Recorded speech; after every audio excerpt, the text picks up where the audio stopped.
pues sí, sí, sí. Bien, bueno, buenos días. Vamos a comenzar retomando nuestro seminario de Política Social en México y la mesa 4, Política Social 2. Pues es el mismo formato, ¿no? El esquema del día de ayer. Y vamos pues a comenzar. Vamos a iniciar con Lucía Álvarez y Alicia Sicardi, 20 minutos. Cómo hacer efectivos los derechos ciudadanos, las políticas de inclusión social de la Ciudad de México. Y así de manera muy breve vamos a dar su reseña curricular. La compañera Lucía Álvarez es doctora, maestra y licenciada en Sociología por la Facultad de Ciencias Políticas y Sociales de la UNAM. Es investigadora titular del Centro de Investigaciones Interdisciplinarias en Ciencias y Humanidades de la UNAM y miembro del Sistema Nacional de Investigadores Nivel 2. Sus áreas de investigación son los procesos políticos de la Ciudad de México, sociedad civil, actores sociales y esfera pública, y la construcción democrática e inclusión social de la Ciudad de México. Alicia Sicardi es doctora en Economía por la UNAM, maestra en Sociología por el Instituto Universitario de Investigaciones de Río de Janeiro y licenciada en Sociología por la Universidad de Buenos Aires. Es profesora de posgrado en las Facultades de Ciencias Políticas y Sociales de la UNAM y también pertenece al Sistema Nacional de Investigadores, es nivel 3. Sus líneas de investigación van enfocadas en los estudios urbanos y regionales, pobreza urbana, exclusión social, políticas sociales, participación ciudadana y gobiernos locales. Bueno, pues damos inicio. Ahí está fácil. Bueno, pues buenos días a todos y a todas. Pues nos da mucho gusto participar en este intercambio sobre el balance de la política social de los gobiernos actuales en el país y en algunos gobiernos locales. En nuestro caso vamos a presentar un trabajo que hemos desarrollado en los últimos años en torno al balance de las políticas de inclusión social de los últimos los penúltimos 3 gobiernos electos en la Ciudad de México, o sea, los 3 gobiernos de la administración perredista previos al presente, donde, bueno, hemos valorado un poco en la perspectiva de cuál era el contenido de ser gobierno de izquierda. Nos hemos planteado, bueno, de qué se trata esto, ¿no? Entonces, hemos llegado un poco a la circunstancia de analizar que lo principal que tiene que ver con estos gobiernos es precisamente el abrir la perspectiva a la construcción de políticas de inclusión social. Este tipo de políticas, lo primero que queremos decir es que han dado lugar al reconocimiento de una serie de derechos muy importantes y valiosos en la actualidad en la ciudad, que tienen que ver con las 3 o 4 dimensiones reconocidas de los derechos, tanto los derechos políticos, sociales, económicos y de los llamados de cuarta generación. En nuestro caso podemos identificar que en las tres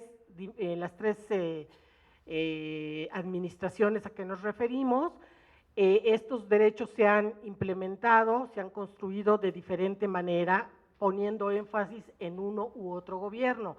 En términos generales podemos decir que en el gobierno del ingeniero Cárdenas estuvieron más presentes los derechos políticos, que refieren sobre todo a la cuestión, bueno, obvia, ¿no?, de la elección del propio jefe de gobierno, que bueno, todos sabemos que fue un hecho inédito en nuestra ciudad, y que abrió paso también a que el gobierno electo implementara una política expresa de participación ciudadana que tuvo que ver mucho con abrir la posibilidad a los ciudadanos del Distrito Federal de intervenir en el diseño, la construcción, la implementación y en el mejor de los casos también la evaluación de las políticas públicas. Por otro lado tenemos los derechos sociales, que han sido uno de los pilares, o sea, la política social ha sido uno de los pilares de estos gobiernos, que ha empezado a perfilarse claramente desde el gobierno del ingeniero Cárdenas, donde se dio un proceso muy interesante de interlocución con las organizaciones de la sociedad civil y la academia, que dieron lugar precisamente a la Ley de Desarrollo Social, donde se presenta a el desarrollo social como un eje estratégico de la Ciudad de México y a la política social como una política sustentada en el reconocimiento de derechos ciudadanos, no necesariamente de políticas de atención social nada más, sino de construcción de derechos. Durante el gobierno de López Obrador son bastante conocidos los logros obtenidos en esa época y la promoción de ciertos programas que se volvieron derechos universales, como es el programa de la pensión alimentaria para adultos mayores, el programa de medicamentos y servicios médicos gratuitos y la promoción también de un marco legislativo que permitiera normar la ley ya previamente reconocida. Y durante el gobierno de Marcelo Ebrard, bueno, han tenido lugar también varios programas muy valiosos, muy interesantes, entre ellos, bueno, el más exitoso y reconocido es el de mejoramiento barrial, aunque no es el único. Ha habido otros programas de atención muy importantes, como el programa del mejoramiento de las unidades habitacionales, el programa de atención a los pueblos originarios, etcétera, y el programa de coinversión social. Entonces, en esta medida, la política social ha estado presente en la perspectiva de construcción de derechos desde el primer gobierno electo hasta el tercero de los que estamos trabajando. Finalmente tendríamos la dimensión de los derechos cívicos y los que se les reconoce actualmente como de cuarta generación, que se llevan sobre todo a cabo en el gobierno de Marcelo Ebrard. Tenemos, bueno, el reconocimiento por todos ubicado, ¿no?, de la interrupción legal del embarazo hasta las 3 semanas, ¿no?, hasta las 12 primeras semanas, los 3 meses primeros, el matrimonio entre personas del mismo sexo y con derecho a adopción, y el proceso que obviamente no constituye un derecho acreditado legalmente aún, por lo menos, pero que sí implica una serie de reconocimiento de un conjunto de derechos aledaños, que es el llamado derecho a la ciudad, ¿sí? Ah, perdón, sí, se me ha olvidado pasar aquí los dedos. Sí, perdón, se me olvidó. Aquí está todo lo que les dije. Se los prometo que ahí está, estamos aquí. Entonces, este último derecho al que me estoy refiriendo, que es el derecho a la ciudad, bueno, pues ha sido un proceso muy interesante también de cogestión, interlocución, etcétera, entre organizaciones sociales, organizaciones civiles, academia y desde luego los funcionarios, el propio jefe de gobierno en su momento y el secretario de Desarrollo Social. Entonces, estos serían básicamente los principales derechos a los que podríamos estar haciendo referencia como avances sustantivos en materia de inclusión social y de construcción de ciudadanía en la Ciudad de México. De aquí derivaron, bueno, estos derechos, como ustedes saben, no basta con acreditarlos y establecerlos en el papel, sino que se traducen en políticas puntuales, que es lo que la doctora Alicia Sicardi nos va a mencionar ahora. Gracias, Lucía. Bueno, muchas gracias por la invitación a participar en este encuentro también.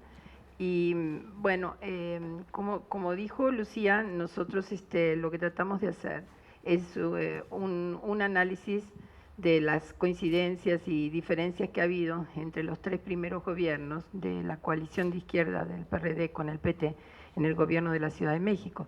Y en materia de política social esto es muy importante, porque lo primero que hay que decir es que es una política que se diferenció sustantivamente de la política social del gobierno federal. Y este es, de alguna manera, uno de los principales componentes de esta política, el haber pasado de políticas exclusivamente focalizadas y de atención de todo lo que tenga que ver con el derecho a la alimentación y a la generación de capacidades básicas, a una política sustentada en derechos más amplios, que son los que Lucía ha estado exponiendo antes. Nosotros creemos que los gobiernos locales no pueden ser simplemente gestores de las políticas del gobierno central. Los gobiernos locales tienen a veces capacidades y recursos institucionales y también humanos para poder implementar políticas que se adecúen mucho más a la realidad en la cual están actuando. Y en este sentido creemos que el esfuerzo justamente del gobierno de la Ciudad de México fue la transformación de un abultado y centralizado aparato institucional que heredó en 1997 y refuncionalizarlo hasta donde se ha podido, porque creemos que todavía hay muchísimas limitaciones en términos del avance de los procesos de modernización, por ejemplo, del aparato gubernamental, que permitiera entonces implementar unas políticas sociales diferentes. Durante el gobierno de Cuauhtémoc Cárdenas, el énfasis para eso se puso en incorporar a las organizaciones sociales y civiles en el diseño de las políticas sociales. Y también se creó la Secretaría de Salud, o sea, una de los ejes fundamentales de la política social adquirió mayor centralidad en el conjunto de las políticas públicas, y el Instituto de las Mujeres, que desde un inicio le dio entonces una perspectiva de género no solamente a las políticas sociales, sino que en este sentido hay que decir que se atravesó el conjunto de las políticas, particularmente en el caso de la Secretaría de Finanzas, que por primera vez se impuso un presupuesto con perspectiva de género.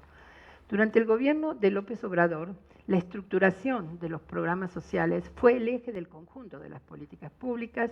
Todos recordarán aquel lema famoso de por el bien de todos, primero los pobres, y la creación de un programa integrado territorial, el famoso PIT, que lo que intentaba era que el conjunto de programas sociales estuviesen estratégicamente organizados, integrados alrededor del reconocimiento de aquellas áreas donde existían justamente mayores carencias y mayor precariedad.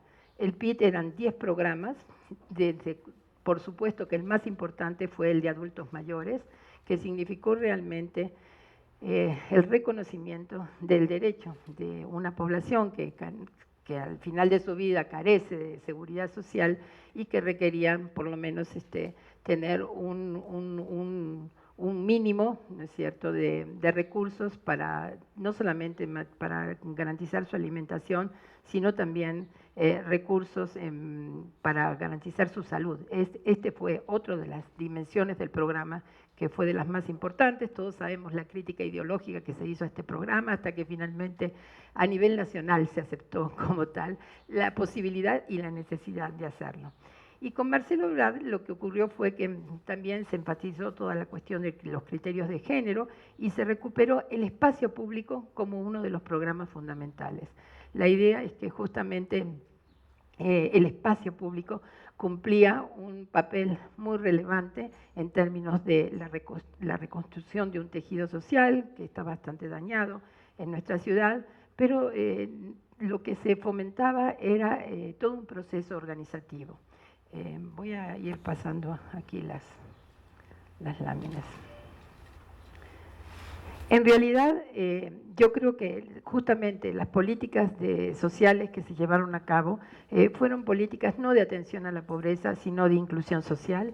Esa es una gran diferencia y en gran medida porque sustentaron, yo creo, en dos concepciones diferentes. Una, que la pobreza urbana es una pobreza relativa en términos de Townsend, es decir, si bien hay pobreza alimentaria en las ciudades y también hay dificultades para todo lo que tiene que ver con la generación de capacidades en el ámbito de lo educativo y de la salud, la ciudad es una aglomeración y es un gran proveedor de bienes y servicios, independientemente de cuál es la posición que tienen los individuos en el mercado, y en consecuencia la pobreza es mucho más patrimonial. En el caso de la ciudad está muy vinculada a un componente fundamental que es la vivienda y también, por supuesto, el transporte. Y estos fueron dos ejes del análisis de las políticas urbanas del gobierno de la ciudad que justamente se incorporaron en estos años. En este sentido, yo me voy a referir solamente y brevemente, porque no tenemos mucho tiempo, no tanto a las políticas sociales de vivienda, que fueron muy innovadoras al crearse el INVI, en particular porque el eje de estas políticas fue el mejoramiento de la vivienda y no la producción de vivienda nueva. Y esto, como decía, es parte de esa concepción de que la pobreza en la ciudad no es una carencia absoluta, sino que es mejorar las condiciones de vida y dar calidad, ¿no es cierto?, a los sectores populares. Ese programa de mejoramiento de vivienda fue un programa muy exitoso, ideado justamente por organizaciones sociales y civiles, por académicos, y también recuperando la experiencia que había en Colombia alrededor de estos programas. Y a partir del éxito de este programa, se pensó de que no solamente debía mejorarse la calidad de vida en el interior de la vivienda, es decir, en el hogar, sino que era necesario mejorar el entorno para que justamente se crearan condiciones que permitieran recuperar la identidad, la vida comunitaria que se había perdido en la ciudad. Este programa justamente de espacio público, de mejoramiento de espacio público, es un programa muy singular, porque es un programa en el cual a la ciudadanía se le transfieren los recursos. Yo creo que debe ser el único programa que debe existir a nivel de América Latina, en el cual lo que ocurre en este programa es que la ciudadanía presenta un proyecto, no puede presentar más que un proyecto anualmente. Ese proyecto tiene que estar avalado técnicamente por las universidades o por las organizaciones sociales y civiles o por algún arquitecto que tenga ya una trayectoria en el campo de los sectores populares. Ese proyecto es sometido a un concurso anual que se publicita en los periódicos nacionales, y a partir de ahí se realiza un proceso de selección que lleva a cabo un comité académico técnico que está constituido no solamente por los funcionarios, sino también por académicos y por organizaciones sociales y civiles. Es decir, los dineros son escasos, pero se establece un sistema de prioridad. En cierta medida es el mismo sistema como se seleccionan las obras en un presupuesto participativo, es decir, establecer prioridades y anualmente ir redefiniéndolas. Y originalmente este programa fue muy interesante porque también partía de una concepción que para abatir las desigualdades era necesario realizar obras con inversiones fuertes. Es decir, lo que se le transfirió a la ciudadanía fue la responsabilidad de hacer obras de calidad. Y estas obras se les daba entre 1,5 millones y 3 millones de pesos para que pudieran realizar estas obras. Y en una evaluación que hicimos nosotros como Programa Universitario de Estudios de la Ciudad, en más de 90 casos, y luego también en las delegaciones elegimos los casos más emblemáticos, que son publicaciones que ustedes pueden consultar en la página del programa, lo que detectamos es el cambio en términos de las relaciones sociales que se daban en los espacios, en las colonias populares en las cuales se realizaron. La importancia de este programa que se realiza desde el 2007 es la escala que tiene el programa. Se realizaron más de 1.000 obras ya en este programa, y en realidad lo más importante que hubo es justamente el haber transformado las relaciones gobierno-ciudadanía, porque es un proceso en el cual se democratiza la gestión. Quizás podríamos decir que es uno de los pocos espacios en los cuales la coalición gobernante se preocupó por democratizar el proceso de diseño y de gestión y de operación de este programa. Y en este sentido, para eso, se le transfiere a la ciudadanía los recursos, como dije, se crea un comité de administración de 3 personas y un comité de supervisión que controla el uso de los recursos, y la verdad que los resultados en términos de uso transparente de los recursos y de también calidad de los bienes que se produjeron es realmente muy valioso. Lo que ocurrió es que los recursos fueron condicionados por la Asamblea de manera política, porque la Secretaría de Desarrollo Social, tanto del gobierno local como federal, suele ser un espacio que tiene mucha visibilidad en el momento electoral, y en consecuencia se restringieron los recursos. No obstante tener evaluaciones muy buenas del programa en términos de logros en función de los objetivos, cada vez los recursos están más acotados. Y en este sentido, el movimiento contrario es el de la población, que aprendió cuál era el proceso de organizarse y cada vez presenta más proyectos. El corolario de esto no puede ser otro que se baje el monto de los recursos que se le da a cada obra. Y esto sí afecta al programa, porque la verdad que esta es una ciudad muy desigual, muy fragmentada, muy segmentada, y la única manera de que avancemos hacia condiciones de mayor igualdad es que mejoremos la calidad de vida de los que menos tienen. Bueno, podría dar muchísimos detalles sobre este programa, pero creo que ya terminamos. Y entonces, quisiéramos solamente terminar, ¿yo las conclusiones? Bueno, quisiéramos solamente terminar diciendo que, bueno, en el trabajo lo que analizamos son no solamente algunos programas en particular, sino el conjunto de las políticas, es decir, la idea justamente es este marco de sustantivo, de definición de derechos sociales y de cuáles son las dificultades realmente para implementar y hacer efectivos estos derechos, esta ciudad de derecho, como se define la Ciudad de México. Y en este sentido creo que lo que podemos decir es que ha habido avances sustanciales en la calidad de vida de los sectores populares. A veces cuando se piensa que el voto se construye solo en el terreno de lo ideológico, yo creo que habría que hacer una evaluación más vinculada al cambio de las condiciones materiales que hubo para los sectores populares, particularmente en los barrios pobres de la ciudad, que han sido políticas claramente redistributivas, que han promovido el derecho, varios derechos, y han tratado de ser integrados estos derechos en una política única, pero que todavía tenemos muchísimos retos. Quizás el más importante es que no hay una preocupación por democratizar esta política en sentido amplio. Si tenemos experiencias puntuales como las que mencioné, pero en realidad hay muchos otros programas donde no existe esa intencionalidad de que justamente a partir de estos programas se pueda construir una democracia social y participativa. En segundo lugar, que tampoco hay una preocupación en términos de impulsar proyectos en materia de economía social y solidaria.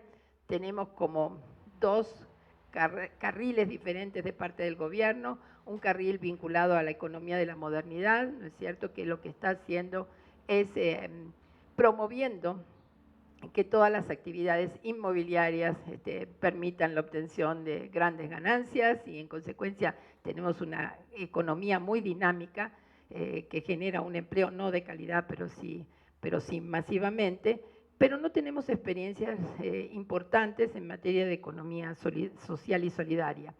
Tampoco tenemos una política laboral clara en términos de mejoras a las condiciones de los servidores públicos, las condiciones de trabajo de los servidores públicos del DF.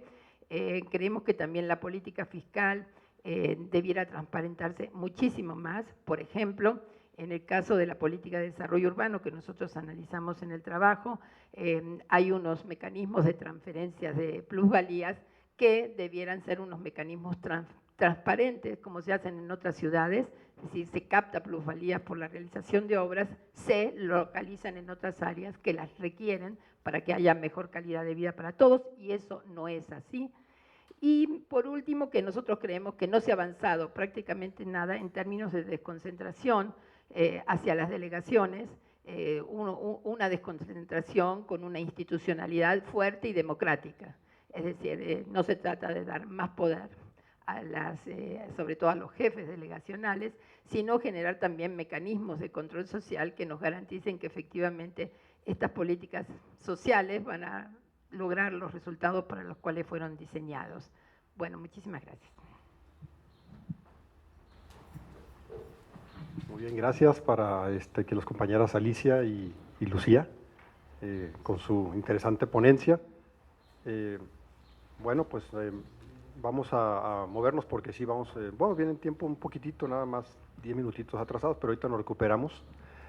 A continuación, dentro de la mesa 4, seguimos Política Social 2, continuamos con David Martínez Mendizábal y su trabajo Jornaleros Agrícolas Migrantes, el holograma del régimen de bienestar en México, el caso de Guanajuato.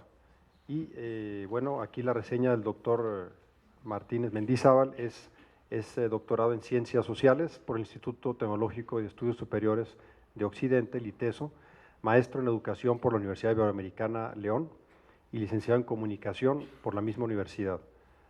Es profesor e investigador de la Universidad Iberoamericana León y ha ocupado diferentes cargos, entre los que están el director general de Servicios Educativos Universitarios y también el coordinador del programa universitario sobre la pobreza. Sus líneas de investigación son la pobreza, bienestar, riesgos sociales, la política pública y cohesión social. Bien, doctor Martínez, por favor. Adelante. Gracias, Luis. Buen día. En el breve currículum se omitió pues lo que me da quizá más orgullo, que mi primera carrera es ingeniería en la UNAM, entonces estoy en tierra de amigos y de amigas. Aunque yo estudié pues cuando no había, todo esto era un campo totalmente desierto, terminaba la UNAM allá en los anexos, ahí terminaba. Bien, buen día. Mi trabajo tiene que ver con una investigación en curso sobre un problema reciente, un fenómeno reciente que ha aparecido en León. Es un fenómeno antiguo, pero que recientemente brota en el municipio de León, y es los jornaleros agrícolas migrantes, con el apellido de que son indígenas, no son mestizos, son indígenas. Este tema de investigación me brotó, pues a los compañeras de la red recordarán que yo he estado participando aquí con ponencias más bien teóricas sobre modelos de política social, sobre todo a escala subnacional, tanto a nivel estadual, que es a lo que me he dedicado, modelos de política social a nivel estadual y a nivel municipal, pero esta me pareció interesante por varias cuestiones, interesante e importante, sobre todo por la violación tan grave a los derechos humanos que padecen las familias migrantes en la ciudad de León. Entonces, es una investigación en curso, me hace falta algún tipo de información, sobre todo entrevistas a las familias migrantes, tenemos alguna información, pero hace falta. Pero esta investigación no tiene solamente un tinte académico, sino también un tinte de intervención social. Uno de los objetivos de la Red Mexicana de Investigación en Política Social, al menos así lo he entendido, es que pudiera impactar en la política social, en la política pública, en política pública. En todas las dimensiones que abarca el concepto de política pública, desde las grandes definiciones, desde las grandes, digamos, campos de intervención, hasta asuntos de política social municipal. Y esta investigación tiene ese propósito, de dotar de herramientas a una organización de la sociedad civil y a las familias migrantes para que tengan un sustento mayor de diálogo con los gobiernos, tanto estatales como municipales y federal, en términos de lograr mejores condiciones de vida. Entonces, está entre investigación y acción, porque sí tiene un fin, digamos, de compromiso con la gente. Entonces, un proceso que ayuda a la acción, entiendo que ordena y explica con un mínimo de andamiaje conceptual lo que ha estado ocurriendo, ¿no?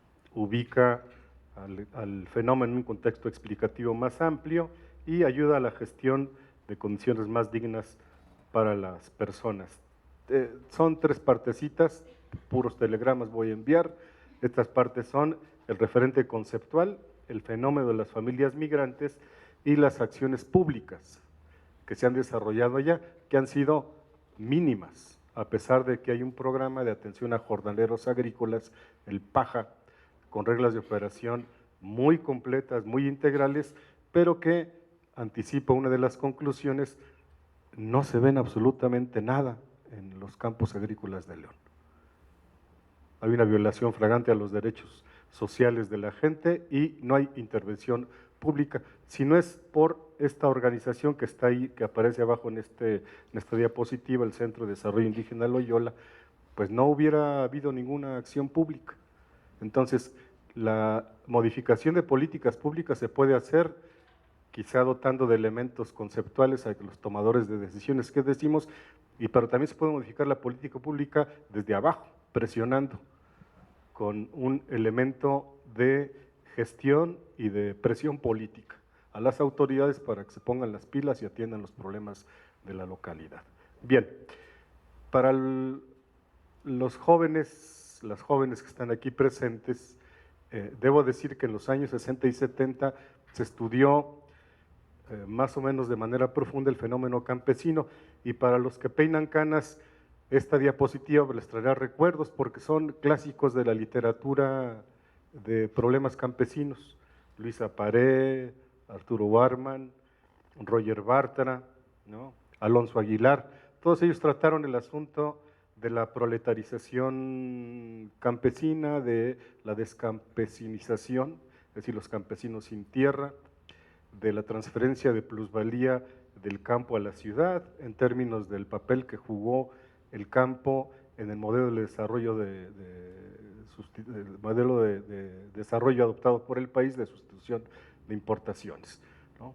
El campo jugó un papel importante para el desarrollo de las ciudades y de la industria, proveyendo de mano de obra barata, de materias primas baratas y de un conjunto de insumos relacionados con el desarrollo industrial o dirigidos al desarrollo industrial, pero que provocó pobreza en el campo. Eso fue, digamos, hasta los 80s y posteriormente, ya con el proceso de las reformas liberales, pues fue la puntilla de todo un proceso que no se inició en el 80, que ya venía, un proceso de descampesinización, y entonces la gente pues tenía que salir a trabajar a otra parte fuera de su lugar de origen, y las reformas neoliberales pusieron la puntilla a ese proceso que se venía dando, acelerando los procesos de proletarización del campo. Esos son los referentes conceptuales, la función de la esfera rural, ahí está, la discriminación propiamente étnica, porque además de campesinos son indígenas, la profundización de la migración golondrina, le llamábamos entonces migración golondrina, ese término creo que ya dejó de utilizarse. Bien, simplemente llamo la atención sobre el proceso de concentración de la tierra que también provocó aceleró el proceso de proletarización campesina. Bien, hago referencia en el marco conceptual de manera más reciente a un artículo que apareció en el último libro de la red, o en el más reciente libro de la red, no el último, el más reciente, de Patricia Aranda del Colegio de Sonora, en donde ellos analizan el fenómeno de migración campesina en Sonora, que es de los, digamos, estados de atracción de mano de obra campesina más añejos, es de los clásicos, digámoslo así. Ellos retoman el problema de la migración desde el punto de vista de la salud y analizan las condiciones de salud de las personas. No sé si ustedes estuvieron al pendiente, pero ayer y antier los jornaleros agrícolas de San Quintín, en Baja California, se pusieron en huelga por los escasos salarios que perciben y por las condiciones de vida en las que prevalecen las y los jornaleros. Hagan de cuenta la ciudad de León, es decir, si alguien vio las imágenes, yo traigo algunas imágenes después, eso y peor se vive en la ciudad de León sin que intervenga ninguna autoridad para promover los derechos humanos de las personas. Entonces, hago referencia al estudio de Aranda, no lo voy a replicar aquí, está en el libro de la red. Simplemente lo que quiero resaltar es este tufo que en ocasiones quienes estudian, o una corriente de quien estudia migración, disminuye la importancia de la pobreza en los procesos de migración, que son fenómenos culturales, que no es únicamente los pobres los que migran a otra parte. Por supuesto, el proceso de migración tiene varias raíces, uno de ellos son los conflictos armados, los desastres naturales, pero en el caso de los migrantes agrícolas de la región de León, la causa fundamental de que vayan a Jalisco primero, después a Guanajuato y después al norte o a San Luis Potosí es fundamentalmente la pobreza y está documentado en la investigación que estamos realizando. Entonces, esta otra corriente de la migración como fenómeno cultural que disminuye las causalidades relacionadas con la pobreza, me parece que hay que combatirla con todo rigor. Eso es lo que plantea Aranda también, se mete a la discusión de las condiciones de pobreza y la migración, habla de los antecedentes de la migración campesina jornalera hacia Sonora, ¿no? Que se vincula pues con la frontera que tienen con Arizona. Aranda plantea que en ocasiones para ser contratados en Arizona tenían que pasar ciertos meses de jornaleros agrícolas en Sonora para poder ser contratados allá. y de repente cuando ya no podían pasar la frontera, pues se quedaban ahí o se iban a otros campos de cultivo que les daba trabajo. Bien, lo que nos ha intrigado es por qué Guanajuato. No era una zona de migración jornalera. Y hay dos explicaciones que vamos encontrando. Una, hacia el 2008-2009, además pues de los problemas económicos de Estados Unidos que impidieron ya un flujo migratorio tan abundante como existía antes, a pesar de que la gente sigue insistiendo, hubo un endurecimiento de la supervisión de la Organización Internacional del Trabajo para el trabajo infantil. Y entonces, al criminalizar el trabajo infantil, la gente, como migra en familia, tiene que encontrar otros lugares en donde la supervisión legal no sea tan estricta.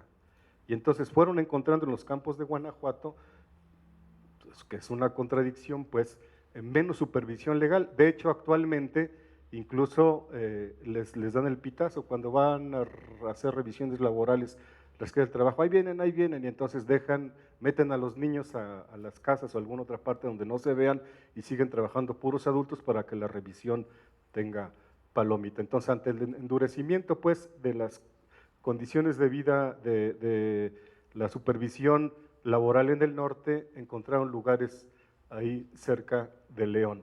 De hecho, no es solamente León, sino 7 u 8 municipios del estado de Guanajuato los que reciben la migración agrícola jornalera indígena. El fenómeno que estudia Aranda, encuentra, por ejemplo, que se les ofrece una habitación donde hay hasta 60 personas en espacios no adecuados, con poca ventilación, y las condiciones de higiene de los servicios que reciben les hace vulnerables a enfermarse durante sus estancias. Para el 2009, alrededor del 78% de la población jornalera y los integrantes de los hogares se encontraban en pobreza multidimensional. Por eso, pues, la causa fundamental es la pobreza, no porque les guste emigrar o porque hayan tomado la enseñanza de sus mayores, como dicen todavía algunas interpretaciones por ahí sobre la pobreza. Y alrededor del 99% de ellos y ellas eran vulnerables por insuficiencia de ingresos. Y hay más estadísticas, hay cerca de 894,000 niños y niñas y adolescentes menores de 17 años trabajando en el campo, de un total de jornaleros agrícolas de 3,200,000 en el país. Entonces, es un problema delicado y grave. Decía yo, entre la segunda parte, que alrededor del 2011 comienza una nueva fase del viejo fenómeno de migración estacional en el Bajío, ya desde ya por condiciones adversas para el proceso de migración transnacional y el endurecimiento de la supervisión legal.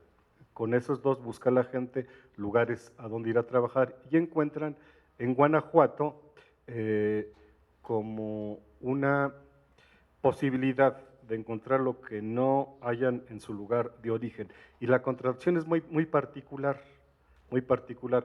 Van a recoger chile, y lo recogen en arpillas, en sacos o sacas, como se le dice en varias partes del país. Bien,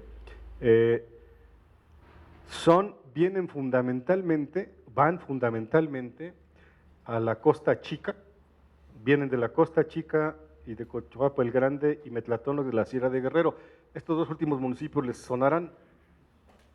Sí, son de los dos municipios que se pelean el primer lugar en la pobreza en el país.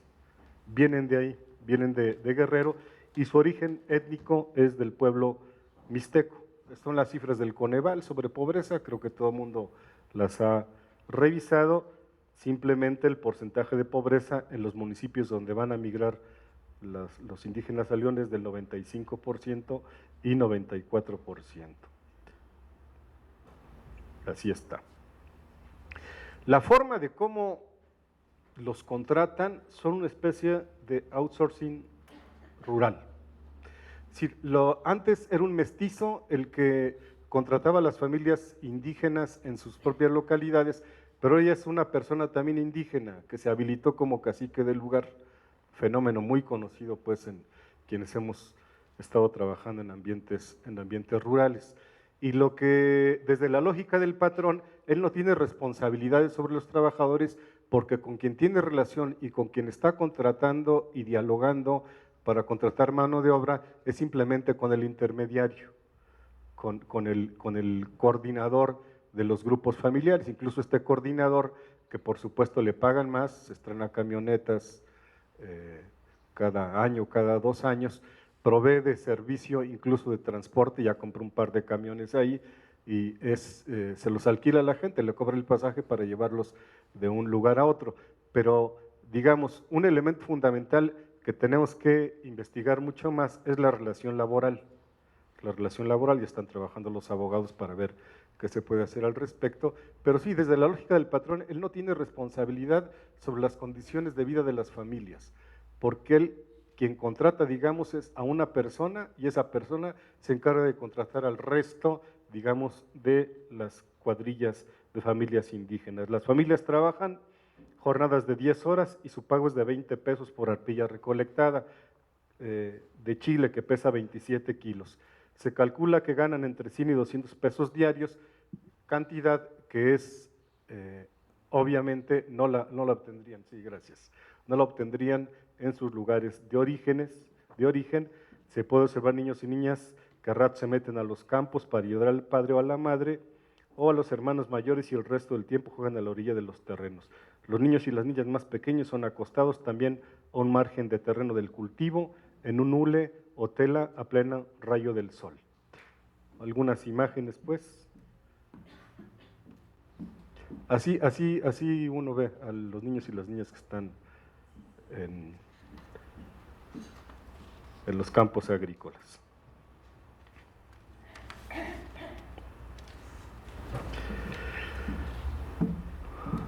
En el 2014 se contabilizaron 1,047 personas. 1,047 personas. Y se quedan en lugares donde les renta las localidades, las comunidades campesinas, en un salón de fiestas, en una casita medio construida que está por ahí, en un corral, van asentándose ahí las personas. En el salón de fiestas calculamos que se quedan 50 familias, de a 4, de a 5, pues son 250 familias en un saloncito de fiestas en donde pues tienden el tapete o algún colchón a de media vida para resguardarse. A tal grado que se han muerto del 2012 acá 5 niños y niñas. Ahí están las enfermedades, todas prevenibles, previsibles. Está el nombre, la causa de la muerte y de dónde venían. Bien, esta parte me la voy a saltar ya para llegar a las conclusiones, pero debo decir que el programa de atención a jornaleros agrícolas está bien estructurado, bien diseñado, sin embargo no opera en la realidad. Tiene ese objetivo, que creo que nadie le añadiría una coma al respecto, pero, y tiene tres líneas de trabajo que están ahí: apoyos directos de la población jornalera, acciones para el desarrollo de la población y apoyos de infraestructura. Los apoyos van desde dinero para que se trasladen de un lugar a otro, creo que son 800 pesos por familia para que se trasladen. En teoría dan dinero para los albergues. Hay un programa, ustedes saben, desde hace mucho del CONAF y la SEP sobre niños y niñas jornaleros, etcétera. Digamos que en términos del planteamiento el apoyo está bien sustentado, pero no opera en la realidad. Me salto estas cifras y me voy a las conclusiones para terminar a tiempo y no tomar tiempo de las y los colegas. Las conclusiones son las siguientes. Me salto las acciones que ya se han realizado, porque quizá lo más relevante es que esta organización de la sociedad civil ha logrado una mesa de negociación donde se sientan las autoridades municipales, estatales. La delegación de la Sedesol no ha sido capaz de sentarse a la mesa a negociar con las autoridades estatales porque son de diferente signo político. Entonces, eso impide que se pongan de acuerdo. Y además por una falta de atención a los derechos sociales de las personas. Conclusiones. El Consejo Nacional de la Política del Desarrollo Social, desde su primera evaluación, ha sostenido que, entre otras carencias, existe una inadecuada articulación entre los tres niveles del gobierno para atender los graves problemas sociales que enfrenta México. En ese mismo sentido, hemos trabajado aquí en la red. Cito a Cordera, a Valencia, a Volvinic, que han puesto acento sobre la inoperancia de los modelos de desarrollo social.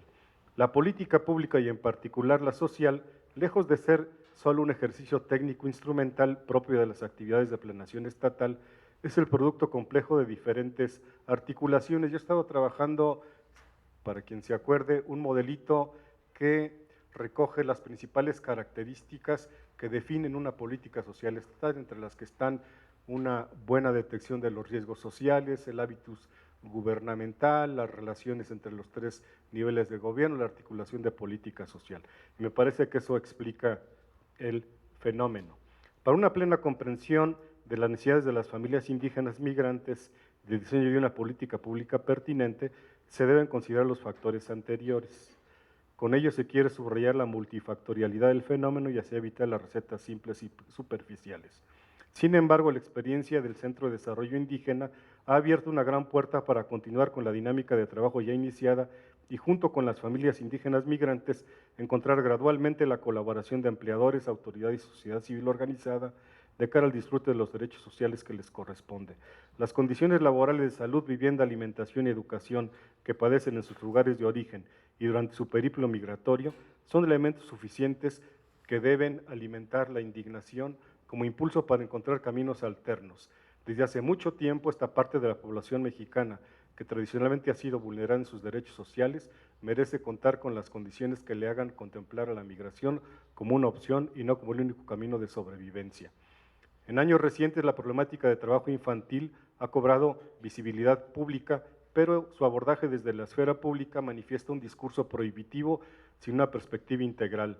Esto genera una criminalización de los padres y madres, desresponsabilizando a los patrones y al Estado, quienes tienen la obligación de ofertar pagos dignos que no requieren ser compensados con la mano de obra infantil, así como la obligación de construir albergues y establecer instancias infantiles que permitan el resguardo y desarrollo educativo de niñas, niños y adolescentes. Termino. En el caso de Guanajuato, es urgente proponer una erradicación paulatina, para lo que se requiere regular la relación laboral de manera que los derechos de los padres y madres y adolescentes en edad permitida estén protegidos, lo que implicaría mejores sueldos y un sistema de protección social. Uno de los principales problemas reside en la falta de mecanismos de consulta, donde las propias comunidades y las familias jornaleras puedan decidir sobre el tipo de intervención que esperan de la esfera gubernamental y pública. Es por eso que esta perspectiva integral para su abordaje tendrá que ser construida junto con las familias jornaleras. Respecto a las comisiones estatales contra el trabajo infantil, se requiere que operen, simplemente que operen.